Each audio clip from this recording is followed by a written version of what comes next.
Tonight on Cosmic Cantina, we're dipping our toes into portals once more. With new Pentagon acknowledgments into the world of UFOs, Team Cosmic Cantina decided to explore where these things are coming from. Interplanetary is so 1980s. It's all about interdimensional, baby.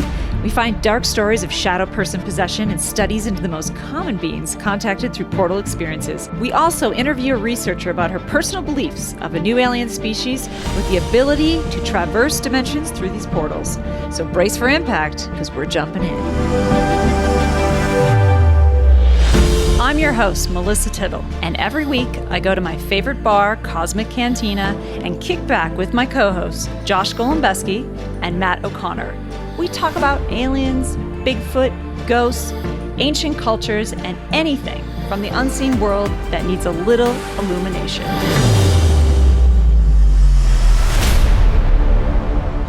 Welcome to Cosmic Cantina. I'm your host, Melissa Tittle, and tonight I'm drinking a hot cup of tea in my Master of Space cup. I know. Ooh. But this is from Space Force. Sick cup, bro. Master of Space. That's special, then. Okay. You're jealous. What are you drinking? Totally jelly. I picked up a little cider from Australia. It's called 5 Seeds. Ooh, wow. And I was thinking 5 seeds post vasectomy. That's probably 5 more than I have in my system right now. But, boom! It's good. It's good stuff. Nice. Right on, McConnor. That's great. Okay. I'm sharing, guys. That's awesome. I have nothing that profound to add to the conversation. I'm drinking Strange Beast again, kombucha. It's really good. It's gluten-free. When I like something, I commit. All right? I'm a committer. I like to commit. I'm not scared of commitment. He's not a quitter. Until they don't return your emails and they don't give you free booze, and then you break up with them and you're like, look, I was in it for the free stuff and I'm out. Exactly. So Strange Beast, he's in right now. You gotta keep it going. All right, guys. Tonight I'm going to talk about how the Pentagon has just confirmed that leaked UFO images are authentic. This is the new ones, not the ones that have been coming out for a year or so. This is new stuff. It just dropped this week. I wanted to talk about it because I want to dissect where could they be coming from. Possibly portals.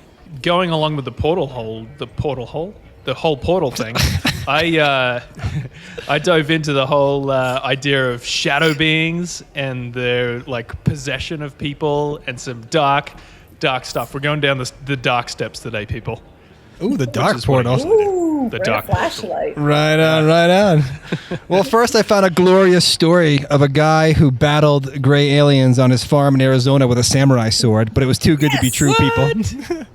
So instead, I actually found something equally interesting and probably true. A large-scale survey that covers what people experience when they go into portals, what they encounter, and what it possibly could all mean.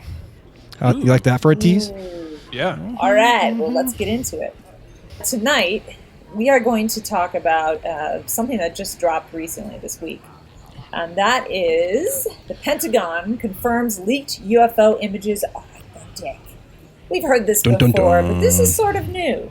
April 8th, 2021, documentary filmmaker Jeremy Corbell published 2 photographs of slides said to be part of the UAP task force briefing materials, along with a 42-second night vision imaging video appearing to show a slow-moving, perfectly triangular aircraft.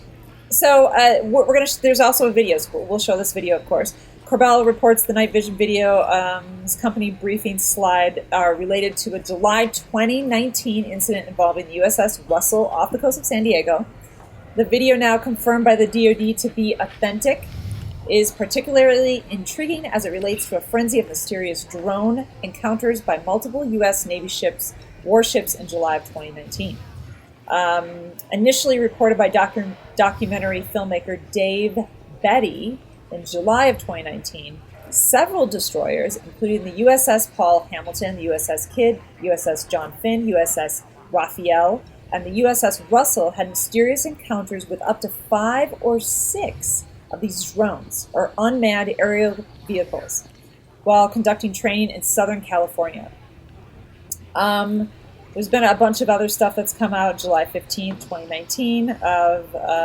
There's actually, we'll place this article for you to check it out, but there's actually a deck log where it shows about 9 different occurrences on one day of these things kind of circling their ship, which is super interesting. The drone thing is a consistent theme now. From the Nimitz incident, you could almost consider the Tic Tacs were drones. You have this incident that was drones. In Colorado a few years ago, there was a huge, lot of sightings. There was mass sightings of drone-like UFOs in the north. Something's going on with drones. It feels like it's ours. That's my first instinct. They're saying that they can't identify what they are, and they're acting strangely. They're not typical drones. They're not stuff they've seen before. Now, you're right. They could be totally trying to make this up and make us feel as if something's coming into our airspace and affecting our Navy ships.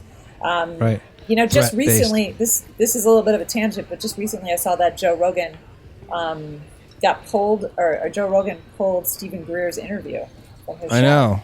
Did you see that? Yeah, like why Greer? Out of all the wingbats he's had in the show, why Greer? That's so weird. I know. And, Yeah. Greer's Was thing there an was... explanation for it at all? I don't remember. They just pulled it, and there was They just pulled silence. it. Greer says it's because he has a different agenda with, aliens instead of everybody else, which is, right. They're dive bombing our ships in the ocean. But, wow. I mean, this is hot news right now. So, whether it's true or not, that's not really what we're debating. But what we do want to talk about is that it's increasingly happened. We talked about this a lot on the podcast, that for the last couple of years, especially 2020, there's been a lot of activity, whether it's alien, whether it's paranormal. There's all sorts of weird stuff happening. And I wanted to interview somebody about that because I thought, well, if more activity with aliens is happening, or UFOs or UAPs is happening, where are they coming from? Are they coming from a portal? Are they coming from the ocean? But if they're coming from the ocean, is there a portal in the ocean? Like, what is it? Where are they coming through, and why now? This is a little bit of a tangent, but I love to wildly speculate. Yes. Go on. Yes. Something that was just published is a new study. Scientists say that they can explain dark matter by positioning a particle that links to the fifth dimension. The new study seeks to explain the presence of dark matter using a WED model. The scientists studied fermion masses, which they believe could communicate into the fifth dimension through portals, creating dark matter relics and fermionic dark matter within the fifth dimension. So the fact that they're even having this conversation, that they feel like they can communicate through the fifth dimension using a portal by placing a particle in the fifth dimension. I don't know. It's crazy, right? So if it's being published, that means they're playing with it. So who else is using those portals? So I just interviewed Sonia Grace, who's a mystic healer and a researcher.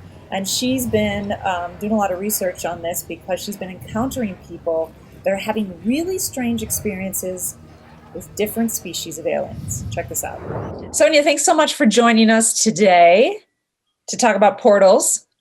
So my first question, which is pretty general, we've covered this a lot on the podcast, actually, but there's been an increasing amount of paranormal activity, alien interaction, UFOs sighted, especially in 2020. We've covered this a lot in our podcast. But they all seem to be in these areas that people refer to as vortexes or portals. There's definitely increasing amount of activity happening everywhere, but these areas are getting a lot of new stuff kind of coming through. So I know that you talk to a lot of people, you do a lot of research on this, and I wanted to know what you think is coming through those portals. Is it something new? Is it the same old stuff? What do you think is happening? Melissa, we are being inundated with alien activity. And I mean inundated. I live in Arizona and I can walk out into my backyard every night and see a ship and have some kind of sighting. I have friends on the reservation up north that send me videos of these UFOs night after night after night. And there are these lights that kind of shimmer and they move around and dart around really fast. And then another one will come in. They're wild. It's crazy. And it's not, all of Elon Musk's satellites that are in the sky. I know what that looks like. These are definitely UFOs. And everywhere people are reporting huge activity because we are coming to the end of a phase of humanity. So what that means, it's not doom and gloom and disaster, but it means that we are accelerating because we're getting ready to make a big shift. And as that acceleration happens, well, of course, it's happening beyond Earth. We're now in the fifth dimension. We are in the fifth dimension. There is no question about it.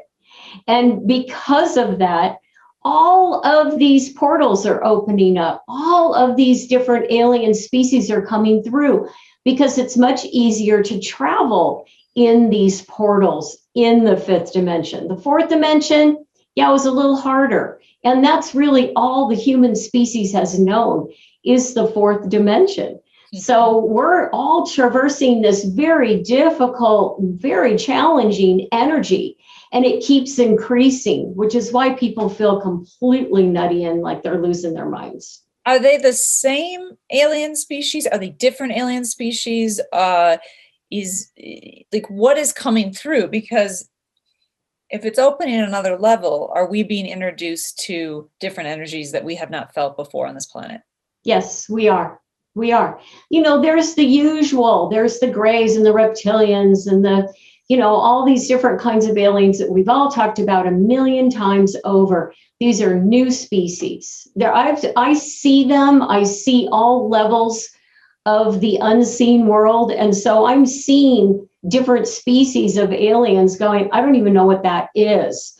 And the ones that are really scary, I call they're called shadow aliens. That's what I named them, shadow aliens. And they're very dark. They're very dark, shadowy. And they looked right at me one day and said their whole intent was to take over the human race. They did not like what we were doing with planet Earth.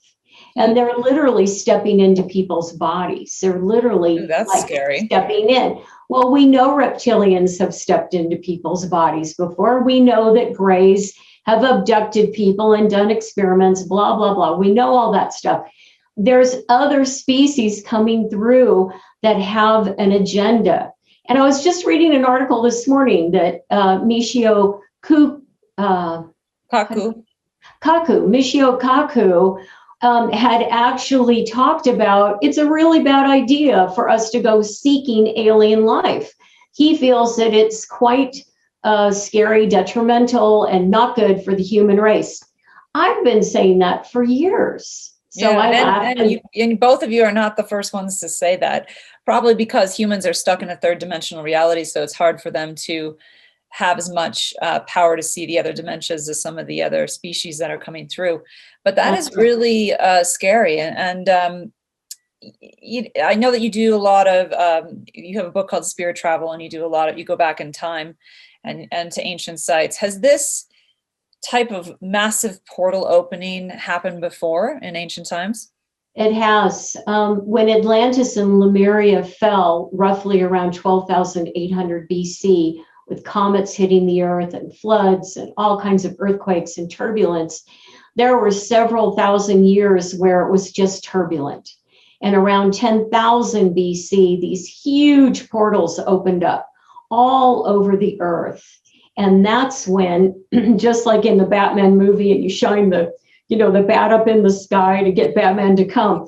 That's like the earth shining these portals up to the gods and saying, okay, it's time. We're starting a new phase of humanity. So all the demigods, the Norse gods, the Greek gods, the Egyptian gods, the Mayan gods, the Hopi gods, they all came through these portals and they helped create civilization. They helped create this whole new phase of humanity that we've all been taking part in lifetime after lifetime. Mm-hmm. And now we all feel it because we're all feeling like something's coming, something's happening, something doesn't feel quite right. And, I tell people all the time, you can think your way all the way across the world. Think about everything, research it. It's what you feel. And I tell you, Melissa, if you asked anyone out there, what are you feeling about this time? People are feeling very unsteady, uncertain, fearful. a bit, like, oh, what's coming? It's because many of us experienced the end of Atlantis or Lemuria. Many of us did. And we all hold that memory in our soul body. Is there any way that people can protect themselves from these beings that do not have humans' best interests? Because it sounds like in ancient times, this was a positive thing, but as in all things, right? There's a duality of sorts. So some things are negative and some things are positive that are coming through. But how does a human discern from something that's going to help them and something that is putting negative messages in their head? Okay, well, first of all, aliens are a type of species. There's different species, but they're a type that range between, a gray that's only 4 feet high to maybe a tall gray or reptilian, more like 6 feet high. Demigods, they're 12 to 14 feet high. They're huge. They're massive. And they're benevolent. They're like the angels. They're right up there with the angels. They're benevolent beings. So, if the demigods come through, believe me, we're going to know it because they rule. But aliens are like humans. They have an agenda. They want our resources on Earth. They need to clone because they lost their planet. They're just stopping by because they need water. It's like Earth is used for a lot of things with alien species, and they unfortunately have an agenda just like we do. And so to discern, wow, am I really getting infiltrated by something that's trying to manipulate me? Ultimately, we know. We have that gut feeling that says something isn't right. I feel off. I feel like there's this darkness shrouding my mind. My thoughts aren't my own. So we must be very attentive to our energy. Amazing. Well, thank you so much for joining us. Thank you. Hopefully we'll have you back. Thank you. Wasn't that crazy about the fact that these dark beings were coming through the portals? I mean, not that we haven't heard that before, but it's a new species. I mean, it's crazy. We're attracting good aliens, but at the same time, we're letting other things in. I thought that was fascinating. And she dropped demigods on us. I don't know what that means either. I'm going to research that because that was fascinating. Yeah. Like Thor, right? Woo! Yeah. Yeah, like Thor. Exactly. Like Chris Hemsworth, yeah. So like you with 5 seed cider. Yeah. Is what he's got left? Probably less. Yeah. What? Yeah. Shooting blanks. All right. You got some dark shit for us? I do have some dark shit, guys. So, dark stuff. We're going down the dark stairs here.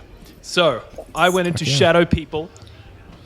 Not literally, but the whole idea of that Sonia was talking about, like these shadow beings and possession by these shadow beings, was just like, obviously, I just gravitated directly towards that. So, when I started like researching this stuff, I instantly came across the psychology of the shadow self, which I thought was interesting in that it's this old Jungian idea of the shadow self, like Carl Jung, that it comes to the same conclusions of this kind of possession idea, but from a very sciencey kind of point of view. What I think she was saying is these things take over your body, but your shadow self takes over your thought process because you're not able to look at it. It's the same kind of thing. Right. That's what you're saying? Yeah. It's basically describing this whole idea of possession giving into this sort of dark shadow side, which is this animalistic nature within all of us, basically, that wants to do these kind of base, not nice things usually. They're, it's like addiction and sexual desires and all sorts of stuff. So give us some dark details. All right. So I just pulled up a couple of stories about demonic possession, specifically related to these shadow beings. The first one I pulled from Reddit. Excuse me, the 5 seeds are going through me. The first one I pulled from Reddit. And the second one was super interesting because I got it from where I'm living now in Australia. My neighbor who I was talking to randomly had a personal story about this, which is amazing. So this was on the subreddit Paranormal, posted by the user Verena B. And I'll, as with everything, we'll post links to these things. So here's what he basically structures this post as looking for advice after, seeking countless medical diagnoses of his ex-partner's son who had all these problems. But it sounds really paranormal when he starts talking about it. So he says, I'm looking for some advice on what to do. And he gives a quick rundown of what's basically happening. He says his ex lives in a small town with her 2 kids, ages 2 and 4. The 4-year-old has a history of seizures with no apparent cause. Convulsions are minimal, and it has been diagnosed as possible narcolepsy. No paranormal problems for a year. Last month, she wakes up to her youngest screaming bloody murder in their shared room. She sees the 4-year-old suffering from a seizure. He takes him out of his room and gets him to safety. Mum returns to the room to see the 2-year-old hysterical and sees a dark figure standing at the closet.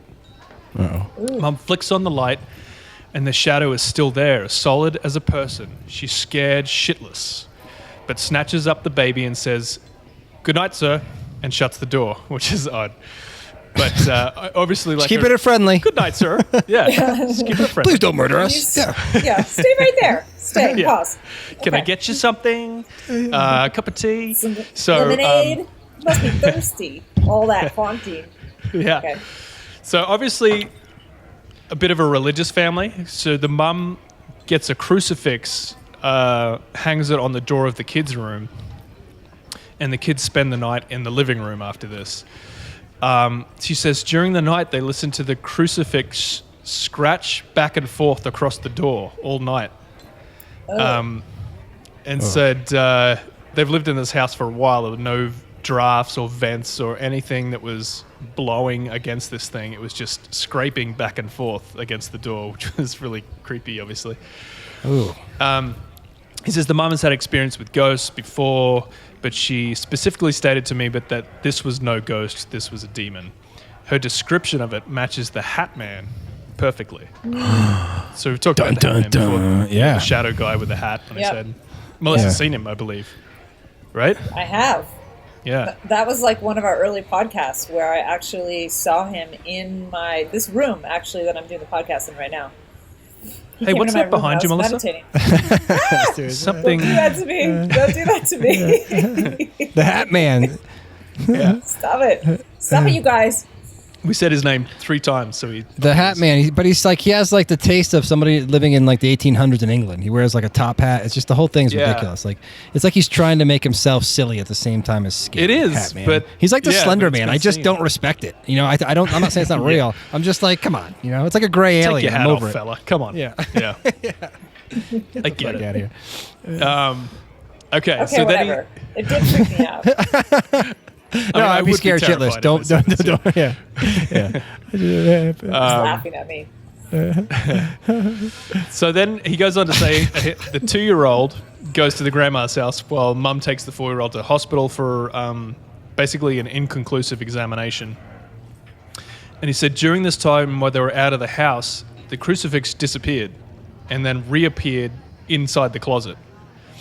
So I don't know if this closet seems to be like a space, and we've heard this over and over again, like monsters coming out from under the bed or inside the closet. It does seem to be these dark areas that almost act as these portal zones, you know? I don't know what it is, the darkness, or I don't know. Someone explain that to me.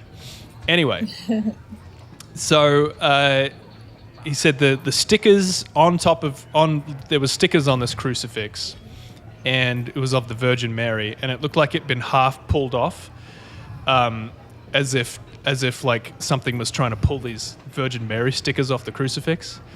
And he said, this could have been the kids, I don't know, but no one pulled it off the door, so it was weird that it just kind of showed up here like this. Oh, wow. Wow. So he says, weeks passed, they avoid the room at night, and they shut the door, keep it locked with the crucifix back on the door again. No activity for weeks when they pass. Mum reopens the room, assuming that the apparition has been starved out and gone because they haven't like heard or seen from it, and then puts the kids back in the room to go sleep in there again, which is like, Oh, just thanks, Mum. Yeah, Yeah. it's just like 101 Thanks, horror Mom. movies. Just don't. Yeah. Yeah. Right, exactly. Let's go into the room So- with the chainsaws. Nothing could happen. Yeah. Yeah. That's exactly it. Okay. So it says later that night, nothing really happened. It was peaceful. They left the door open, no activity for most of the night. But sometime during this evening, the grandma of these kids calls during the night and says she has this really bad feeling and tells them to come sleep at her place, get out of the house kind of thing. And apparently the mum just declined and said, no, thanks, we're good. Everything's calm Ooh, here. you We're gotta fine." always listen to your mother's intuition. Right? That's not good. Yeah. Yeah. Yeah. So he said the next day the oldest starts acting up again. He says, whatever, no big deal. Until he has this serious 45-minute meltdown at about 6 p.m, during which his body starts contorting and he starts banging his head against the floor really hard. The mum attempts to restrain him and he kicks her off by saying, I'll kill you! As 4-year-olds do, you know. Yeah. You've got kids. You get it. Yeah, this sounds like a normal Saturday evening. Yeah. What's Yeah. the difference? See. But he says this over and over again in this strange voice, apparently. And the mum says when he looked at his eyes, they were pitch black, like black-eyed kid sort of thing.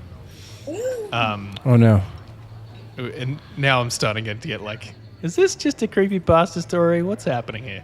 Anyway, but he tries to hold him down again, and she gets bitten by this boy, and like to the point where he draws blood in her arm. Like he really bites her hard. And she starts like saying prayers and singing hymns, apparently. She's obviously very religious.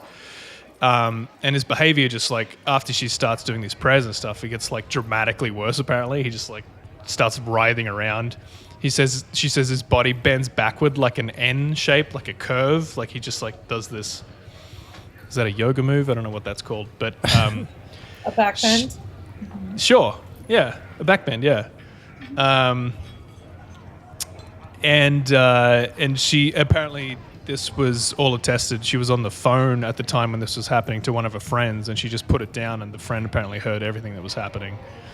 So, I don't know, a little bit of a backup there. But so he was, that's basically where it ends for this Reddit user. He was saying like, they've obviously taken him to see medical professionals, and they can't really diagnose anything but narcolepsy and seizures kind of things. So, but it does seem to have this like odd paranormal bent to it. Right. Which Right. is odd. And again, we don't know paranormal aliens, right? They're things from another dimension that we come into this dimension. So Yeah, the that's what it idea is. of black shadowy beings, whether it's an alien, new alien species, or something else, still alien, I guess, right? And the idea that Yeah, it's all alien. Right, that they're less than physical beings. They're able to pass through solid matter kind of thing. Maybe that helps them be able to, you know, take over someone's body, or, you know, that possession, that whole thing. But that got me into, I was randomly talking to, we're having a few beers, the place where I'm living at right now. The neighbor, I started having a couple of beers with him one night. Super nice guy. And he was asking about the podcast that we do, because I mentioned, you know, he was asking what I was doing with the microphone and stuff that I was setting up at the place. And first I said, stop looking at our windows, you jerk. You creep. And then, but anyway. That's always So a good I way to said- start a conversation. Yeah. So yeah, punched him in the nuts and everything was fine. So we start talking about the podcast, and I start talking, you know, it's like paranormal, UFOs and that kind of thing. And he starts like looking at me oddly, like in silence for a little bit. And I was figuring like he was thinking like, you fucking weirdo. What the hell is wrong with you? Yeah. So, you know, to kind of break the awkward silence, I kind of say to him, you know, it sounds crazy, you know, but actually I think you'll find if you talk to people about this stuff, most people have a weird story Yeah. that they can tell you that could be taken as something paranormal in nature. And so it turns out he wasn't sitting there judging me for my weird beliefs and crazy stories. He was actually kind of sizing me up to see, like, should I tell you this? Should I not? Can I trust you with this one? And so he didn't think I was Captain Rat's crazy. He was, he was just ready to tell the story. Because I don't know him that well. I've talked to him a few times and we sit and got drunk together, which is when obviously these stories come out. So here it goes. Here's his story. And it involves like this insane like shadow person possession. So I won't use any names, obviously. But he said, you're welcome to tell the story. So here it goes. So he and his wife, when they first got together, moved into this really, really old place in Queensland where I live here. And his wife is like this really bubbly, happy lady. She's a yoga instructor, which actually got me thinking, like, not that yoga's, anything sort of paranormal in nature, but it does sort of hint to the fact that maybe you're open to those ideas. I don't know. Anyway, so she's a really lovely lady, loves a chat, super happy. So not long after moving into this place, my neighbor says he starts to notice that his missus is just struggling at this place. She's getting more and more depressed. She's in this dark fog all the time. She can't think straight. She's just all over the shop. And sort of all these odd traits start to take on her persona. Like, she's just not her normal self, basically. And he begins to get very worried about her, obviously, as you would be. Thinking she gets in these really dark moods and she's like really short on temper and stuff, and it's just not like her. And he's like, he started wondering, like, is she like taking something that I don't know about? Like, is she on drugs or something? He's like, is she having a mental breakdown? I don't know what the fuck's happening. Like, nothing he's seen since they've been together should have triggered this. Like, they're in a really good place in their lives, in their career, their relationship was really, everything should have been really happy. Anyway, so he doesn't know what to do, and he talks to his mum, and she says, look, you gotta get her some like medical help. She's obviously having some sort of psychological breakdown. She might need to be medicated or something. Like, something's not going right here. So he starts to think, all right, we'll see how this goes, and if it gets anywhere, if she can't get herself out of this, I'll take her to the doctor and we'll see what's going on. So now his wife begins to, in the next following days, begins to tell him that she starts having these really sinister dreams. She starts seeing these shadow beings in her dreams standing above her while she's experiencing sleep paralysis, like the same old story, Ooh. And he's like, and then like he paused here and he's like, I know, this sounds super crazy. And I was like, mate, I'm here for this all day. Bring it. What do you got? Yeah. Proceed. Nothing, man. Proceed, Nice. sir. Child's play. Yeah. Perfect. So anyway, all these things start to ramp up over the next following weeks, and his wife is just plagued by these constant nightly visitations of these dark, shadowy figures. Right? She can't move. She tells him about it in the morning, but he sleeps through the night peacefully. Doesn't see anything going on, anything out of the ordinary at all. Not long after she starts reporting on these dreams, he then begins to wake during the night and see the same things happening. So he said he started having these dreams where he woke up and he would see this old man standing at the end of their bed just watching them. Ew. That was kind of the dream he was having, he said. And then he would wake up and is facing his wife, he said one night, saw the shadow figure standing beside her beside the bed, watching over her, and she's in this like contorted, like frozen tangle of limbs, and she's just like has this horrible, terrified, like painful expression on her face. And he said it's the most horrific thing I've ever seen, especially because it's his wife. He loves this lady, And to just see her in this position. Wait, she was just that's all a contorted typical and shit. thing. You see a lot of like possession movies. That was in Hereditary. Right. That when when something controls you, they like for some reason take pleasure in contorting your body into like the most awkward, weirdest thing you've ever seen. That is really bizarre. Like, why do they do that to you? Is that like a show of power to be like, I control you? So, what did they do? Did they move out of the house? Is it attached to her? Is it, because, you know what I find interesting is that she waited to tell him what she's been seeing. Yeah.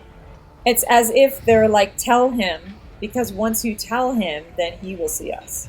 Yeah. You know what I mean? So he was saying, like, she started mentioning this when she was more on her better days. Like, he noticed, like, she wasn't just, like, in quotes, not being herself. She was literally not being herself. Like, something was taking over, which is kind of crazy. So he kind of mentioned that as well. Like, she would come to him, like, when she was, like, out of the funk a little bit and would say, hey, something's not right here. Something's really wrong with this place. So after this event where he sees her paralyzed, and he actually said he tried to move and tried to wake her up and tried to get out, but he couldn't move either during this time. And he said, as he was looking at his wife's face, he could see that her face was taking on another shape, like it was morphing into someone else's face, another lady's face, he said. It was like an older lady's face. And I don't know whether it was part of like the sleep paralysis hallucination or what was going on, but that was pretty crazy too. So the next morning, they decide, like, all right, we need to get out of this house, I think. Like, they both decide, like, he said he's not into this stuff really at all. He's a pretty rational sort of guy. He's just a tradie. But he was like, I think something's really wrong with this house and we need to get out of here. So when they awaken the next morning, they start getting the stuff out of the house, moving it out of the house. The neighbor of the house where he's living now, this old lady, comes out and says, oh, you guys are moving out? You just moved in. And he's like, oh, yeah, he didn't really tell her anything about what was going on, but he was just like, yeah, just, I think we're going to look at somewhere else. This place isn't really for us, kind of thing. Didn't really say much about it. And she said, and they started talking about it. She said she started saying about the previous owner of this house was this nurse, and she had died in the house. But she said when she first moved in, she was like a really lovely lady. We used to come around for chats and have a cup of tea with her and stuff. And then the more she lived in this house, the more and more secluded she got. She wouldn't leave the house. She wouldn't talk to anyone. She just changed. And she basically said this lady just went crazy. She went off a rocker crazy. And to the point where she wouldn't leave the house, and she became possessed, I would imagine, is what he was kind of describing, this lady. But eventually she died in this house. Right. And they moved in not long after that, I guess. But actually, he believes he never saw this lady, but he was saying, I wonder if the face that I saw on my wife's face was this lady's face, which was kind of creepy as well. That's what I was thinking. For sure. So I don't know if this house had some sort of portal activity going on here. There's kind of like paranormal thing happening. He just ended off the story by saying there was one really weird thing as they were moving their stuff out of the house. On the coffee table of the living room, there was a really old pack of smokes just left on the table that they'd never seen there before. Neither of them smoked. This really old packet of smokes just sitting on the table. And he said he felt like it was like not so much a warning, but just a message to them. And he didn't touch it. He just left it. They unpacked all their stuff and got the fuck out of there. He said basically as soon as they got out of this house, they no longer had this attachment to this house anymore, and they left it. She instantly clicked his fingers. She instantly came good again. She was back to her normal self. There was no problems. She was happy again. I think they moved in with his mum for a little while till they found another place. But yeah. Oh, wow. Crazy shadow people, possessions. Don't like it. I love like stories from people you meet like that. I mean, it's really common, and that's really creepy, dude. That is really interesting. Well, it makes it actually solidifies what we're doing, right? It's not more just common us than you think. like reading stories off the internet. Like, we're meeting people with the same story. So I think that's what the whole work is. So Absolutely. I mean, that's proof that this podcast is about is, what is coming through those doors, those portals. And this seems very paranormal, but again, it could be what she was talking about, this kind of alien species, these shadowy type aliens. Well, funny you say that, Melissa. What is coming through these portals? What are people actually reporting? And I did some research and I found out, guys. But first of all, I want to say, what are portals? I always get confused. Portals is like the new word you use for almost anything. Does it mean like a physical like a portal opens and you step through it to another planet? Is it another dimension? Right. Is it another space? Like, it's so many different variations of it. It's a bit of a buzzword now, yeah. Right, like it's portal. What does a portal even mean? So I actually, one of my favorite books in the UFO world is called Beyond UFOs: The Science of Consciousness and Contact with Non-Human Intelligence. It is written and prepared by a guy named Ray Hernandez and other people who run or are associated with the Free Foundation, which is astronaut Edgar Mitchell, God rest his soul's foundation, called the Foundation for Research into Extraterrestrial and Extraordinary Experiences, or FREE. Yes, if you've heard that for the first time in your life, I think that's a big deal. An astronaut, a beloved American hero, started an organization to study ETs and extrasensory perception. So, in this book, it's a large-scale survey that they sent out to thousands of people who had close encounters, and there's all this different data they got from it. But for this podcast, I wanted to go over one question they asked, which was really, really interesting and profound, and actually, I didn't know how big of a deal this was or how much of the reports that are coming in are actually not related to a UAP, which is really interesting. So this is the question. One of the questions they asked thousands of people who've had close encounters. Did you ever have contact with a non-human intelligence, but you were not in a three-dimensional reality? You were not in a perceived physical location such as an Earth, a planet, or a ship, but instead you perceived yourself in a matrix type of reality. No boundaries, like you're in the middle of outer space, not easy to define. They're calling it a matrix-like reality. So what they found was really, really, in fact, the overview of this is interesting. They found that more individuals have taken and relocated to a matrix-like reality where they then interact with a non-human intelligence than individuals that have been taken to a UAP craft, or even an individual who stated that they have been abducted.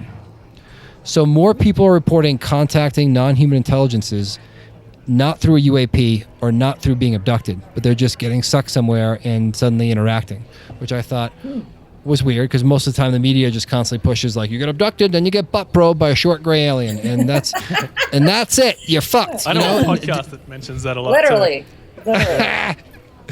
Right. But that's not what happened. Now, this entire book is definitely about love and light and showing that interactions with entities on crafts or in other matrix-like realities are generally positive or neutral. So, which is, goes along with my agenda. But there are some negative ones as well. There are. Okay. All right, what am I talking about next? Okay. So, let's get into the actual data, which is really interesting. Again, what people report in these other realities, which are bizarre. Time and space seem different. Time is like you feel like you're there for 3 days and you come back, it's been 2 minutes. But what they're actually reporting, encountering, are a lot of times actually seeing something. Some people just feel the presence and are communicating through telepathy. But again, just like what people report on the crafts, they're seeing mostly human-looking entities. Not humans, human-looking, which is a majority, like 45%. Their data is weird. I'm not sure if I can really parse it out properly. And they're seeing the same things they're seeing on the crafts, but just a different kind of percentage of each one, which I don't know what that means yet, but they're definitely seeing more spirit, ghost form type stuff when they're pulled into another dimension. And when I say when they're pulled into another dimension, what does that mean? Like, what are the circumstances of that? That's like someone in their house, a portal opens, they step through it. It's them in the dream state. It's an NDE. It's a near-death experience. It's remote viewing. It is falling into this matrix-like reality, not involving a craft, But anyways, back up to like what you see on the ship. So what you see, I mean, in the other dimensions are human looking, spirit ghost form. Then the next biggest category is a short gray, and then a tall gray, and then it just keeps going down and down and down in percentage. And it pretty much mirrors up with what you see on the ship, except for the spirit ghost form. That is much higher of a percentage. So I thought that was really cool. I've never heard that before. First of all, I've never heard that they've done a study and most of the experiences are in this kind of like portal thing, but that a lot of them are these kind of beings, like whether it's ghosty or right, like no ghosty. Form. Yeah, some have no form. People aren't seeing things necessarily. I thought that was cool. Okay. I wonder if that has anything to do with like the old John Keel, and I think Jacques Vallée talks about it a little bit too, of the this phenomenon, this paranormal phenomenon being very much based on your own consciousness. And so we as a species, when we see something, we project our own, our own consciousness into these beings. Like, they talk about like, if you were a Christian, you'd see Jesus. If you're a Muslim, right, yeah, you'd see, Buddhist would see Buddha, all that kind of stuff. But, so if you're an alienist, you'd see an alien. Well, yeah, I mean, it's like a common popular culture thing now. So if you have an experience, it just pulls from that and shows you that. But it's interesting that everything's humanoid. Like, we don't often hear stories of these wild, really imaginative creatures that you can barely explain. Like, it's always like very simple. They're humanoid, but they look weird, kind of thing. I often wonder if that's like just our best sort of perception of what we can sort of project onto this paranormal event. Anyway. Or it's what they're showing us, maybe because like the movie Contact, like they show you a humanoid because they're like, this person's gonna freak out if I show them my 6'7" insectoid body, Yeah, I would.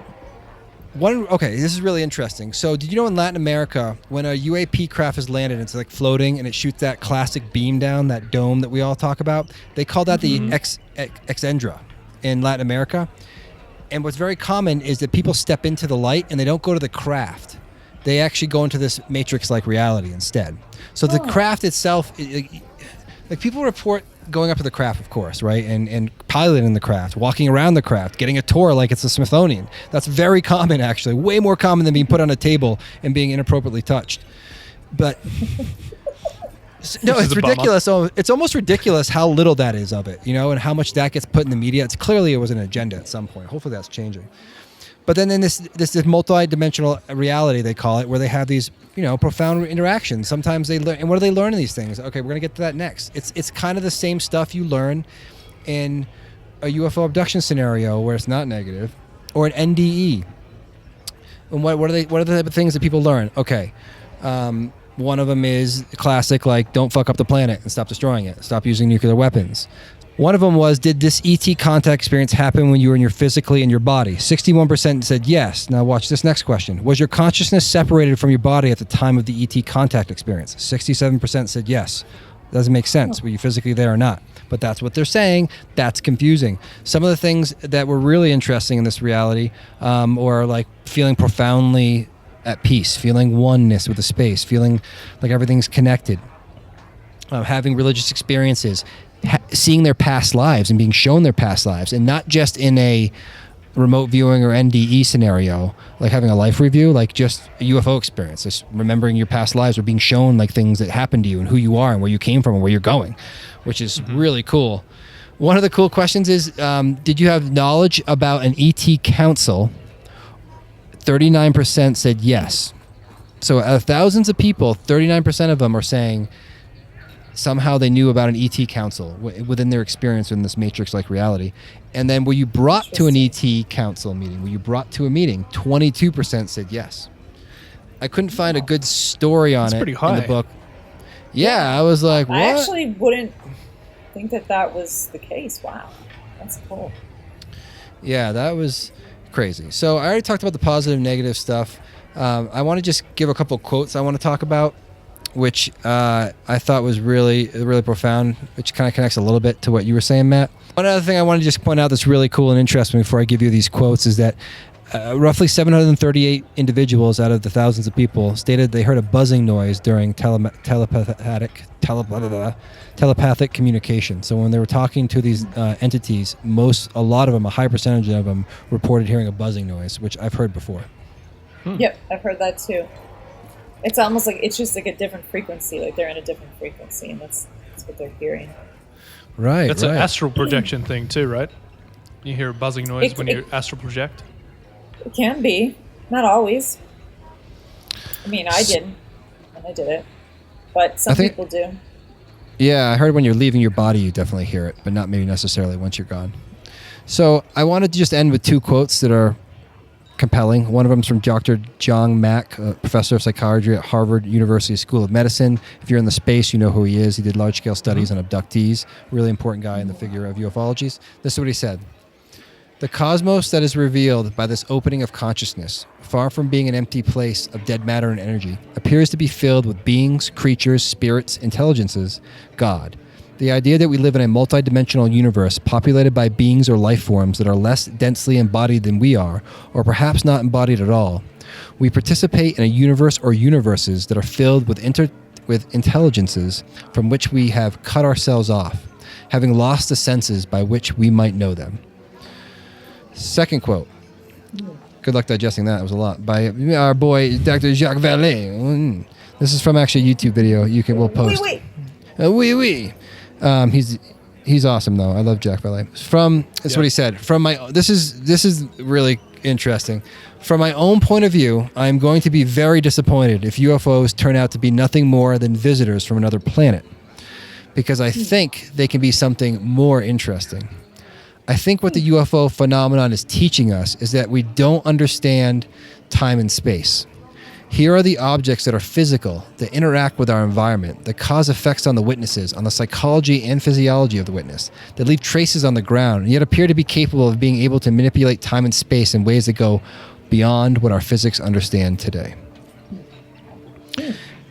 And there's even more quotes in here I'm not going to say. Those two were just really powerful, but basically advanced human life might be integrated into reality in a way that we can't possibly comprehend. But at the same time, there probably is aliens from other planets that come here on ships, but there's also beings from other dimensions coming here, and it's way more beautiful and complex than we're led to believe. All of the above, yeah. Yeah, and I think the concept of portals, although as we've discussed, it's just this word that's thrown around all the time, is an interesting one because if what you're saying is true, Josh, that means that they are interacting with us all the time. They are finding a way to communicate with us interdimensionally. We just only grab hold of the ones that become a news story when there's some kind of weird UAP floating around, because it's the only thing we can understand. Or Matt, like you were saying, everything's so bipedal. Why does everything always look like a human with like a weird face or something?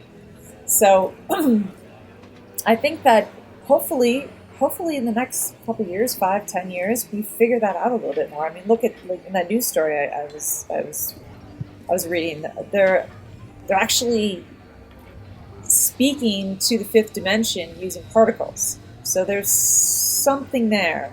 We just don't have all the data. And whatever's coming through these places that open up for time and space to merge with us, it's going to be interesting. It is interesting. So be careful out there. Don't fall into any portals that you don't want to be. And if you do, say hi to our alien friends. Until next time. Disclosure is done.